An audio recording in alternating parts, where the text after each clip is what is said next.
Сез чыгышыгыз белән Оренбург өлкәсеннән ни өчен менә Казанга, Уфага түгел?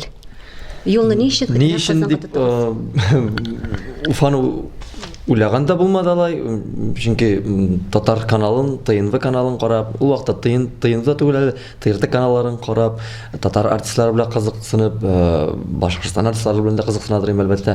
Ул мин теләмәгәндән генә түгел, Аллаһ Тәгалә шулай китереп язган, шулай булган, килеп чыккан хыяллар белән өметләнеп яшәү. Шунда канатлар шунда илткәндер дип уйлыйм. Рәхмәт бик зур. Сезнең бүгенге концерт программасыгыз супер шоу 5 дип атала. 6 дип атала, гафу итегез. Без бүген чыннан да шоу күрәчәкбезме? Сценарийларны үзегез язасызмы, әллә сезнең өчен махсус кешеләр язып бирәме? Сценарий дигән әйбер гомумән безнең концертта юк ул. Безнең урыс әйтмешле импровизациягә корылган әйберләр, анда бар берничә урыны, һәм калганын тамашачы белән бергәләшеп, аралашып, сөйләшеп, утыра торган, үтә торган концерт шоу булырдыр дип өметләнәбез.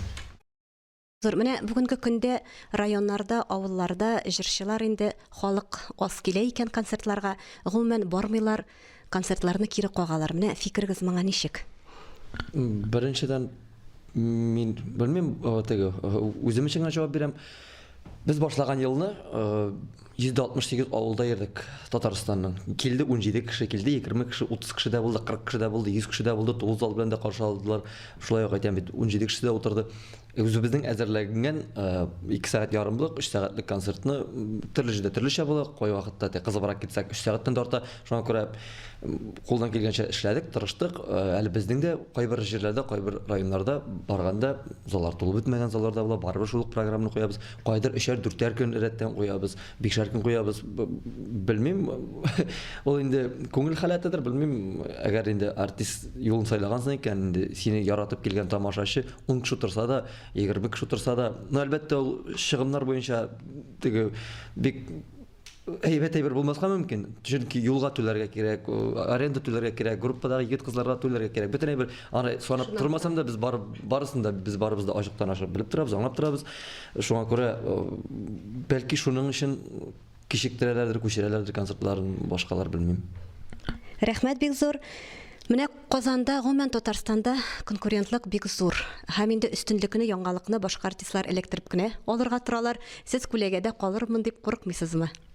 Конкурентлык инде ул сәхнәдә генә, эстрадада гына түгел, бөтен җирдә дә бардыр. Любой бизнеста, любой эштә һәрбернең конкуренциясе була. Ул конкурент дип карасаң, конкурент инде Һәрвакыт үз өстендә эшләргә. Ансы әлбәттә эшләргә кирәк инде. Ну, әйтәм бит, Аллаһ Тәгалә биргән синең лимитың бар. Мин ашыйсы ризыкны мин ашыйм, сез ашыйсы ризыкны сез ашыйсыз. Аны кемгә ничек язган, ул шулай аны барыбер көнләшеп утырып та, конкурент дип санап та, тегеләй дә алай гына бер нәрсә дә үзгәртә алмыйсың. Сиңа бирелгән әйбер, сиңа була ул. Менә сезнең костюмнарыгыз һәрвакыт ачык, матур, күңелле төсләрдә. Ни өчен шулай? Ниндер стильме сезнең аерым? Әллә ачык төсләр яраткангамы? Шулай сөйләйм. Стиль дип белмим инде, стиль дип алай. Булар барысында минем тормыш иптәше, тормыш яшәгән дип атым инде мин диләр. Сайлый, карый, заказ бирә, тектерә, шаба.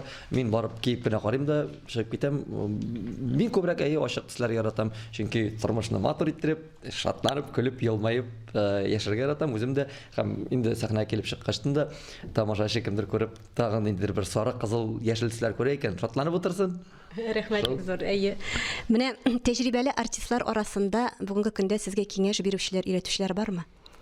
Сез бит инде Салават Фатхетдинов төркемендә эшләп, 2013 елдан үзегез группа белән аерым йөри башладыгыз, концертлар куя башладыгыз. Менә Салават абыйдан тыш тагын нинди тәҗрибәле артистлар белән эшлисез? Bütün артистлар белән дә дус аралашып торабыз, үзебезнең буын белән дә, өлкән буын белән дә. Әлбәттә, мин киңәшләшәм авторлар белән, Фирза абый белән дә, Альфред абый белән дә, Айдар абый Тимербаев, Илдар Нугманов, Раил абый Садриев, бу театры безнең белән шулай бик якын дуслар. Киңәшләшәбез. Салават абый әлбәттә, ул теге агына карасын кара икәнен аңлатып тора, әйтеп тора, өйрәтеп тора, шелтәләп тора. Барсы белән дә киңәшләшәбез. Барсының да фикерләренә колак салырга тырышам. Бу язмаларның берсендә Раил Садриев юморны яшел ширәм дип атады. Сез моңа ничек карыйсыз? Ягъни инде яңалыкны һәрвакыт эзләүдә дип атады ул юморны менә. Безнең бит инде татар эстрадасында юмор караш икенче төрле, юмор гомумән юк. Рус эстрадасыннан бит инде аерылып торабыз шуның белән. Ансы шулай инде. Без урыс эстрадасы, урысларга да еврейлар инде күбрәк, уруслар димәс идем мин аны. Анда аерым язучысы бар, аерым сәхнәгә куючысы бар, аерым шуны сөйли торган артисты бар. Шул артистка ярдәм итеп тора торган тагын әле сценаристына тагын ярдәмчеләр бар. Алар гына 7-8. Ә безнең татар артисты үзе эзләп таба, үзе сөйли, үзе көлдерә, кеше көлмәсә үзең көләсең инде. Менә бөтен әйберне үзең язасың, үзең сөйлисең, үзең оештырасың, үзең халкыңны җыясың, үзең сөйлисең. Менә бөтен әйбердә шулда татарлык тарлыгы шушында инде генә. Сез инде бик матур, бик булган кызга өйләнгәнсез. Киләчәктә бергәләп дуэт җырларга теләгегез юкмы? Хатыныгыз белүче биюче бит сезнең. Шулай бит, ялгышмасам. Ә менә җырлап карарга да теләге юкмы? Җырламый торган татар юк инде. Без барыбыз да җырлыйбыз. Аның андый теләге юк. Алай андый уйлар юк әлегә. Әлегә юк. Киләчәктә бәлки булыр. Көтеп калабыз, кем белә. Менә татар эстрадасын 10-20 елдан ничек күз алыйсыз? Һәм гомумән татар җыры бүгенге көнгә сыман тамашачыларын җыя алыр микән? Бу сорау инде мине бер 3-4 ел элек борчый башлаган иде. Эстрадага үзем тәүге адымнар белән үземнең карьерамда дип әйтик инде башлап җибәргәннән соң чыннан да мин тамашачыларга күп игътибар итәм. Бу безнең концертка түгел, любой концертка барсам да мин карыйм, нинди тамашачы утыра, яшь булмы, урта булмы, өлкән булмы. Күбрәк урта буыннан искә таба өлкәнрәк буын тамашачылар ире, яшьләр бик әзрәк. Ул белмим, безнең дөрес эшләмәү микән, тәрбия микән, яшьләргә кызык түгелле концертлар микән, ул менә бу мине үземне дә бик борчый торган әйбер. Бу сорауны мин үземә 3-4 ел элек биргәнем, әле һаман җавап таба алмыйм мин аңа үземдә. Җавап юк әле. Изләнәбез. Ну, яшьләргә инде күбрәк хәзер менә Элвин Грей килеп чыкты бит инде. Элвин Грей ул дискотека оештыра, рәхәтләнеп стадионнар җыя, алар өчен дә бар инде.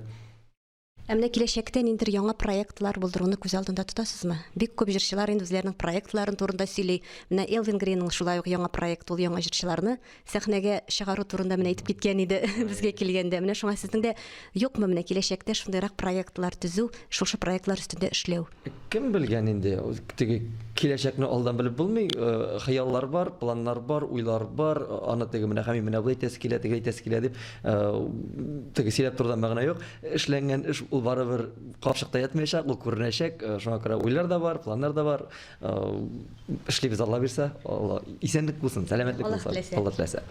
Сез татар эстрадасында башка артистлардан караганда үзегезнең гадилегез белән, ачык йөзегез белән аерылып торасыз. Без сезгә киләчәктә дә уңышлар телибез. Иҗади чишмәгез саекмасын, гаилә бәхете сезгә һәм инде залларыгыз һәрвакыт тулып торсын.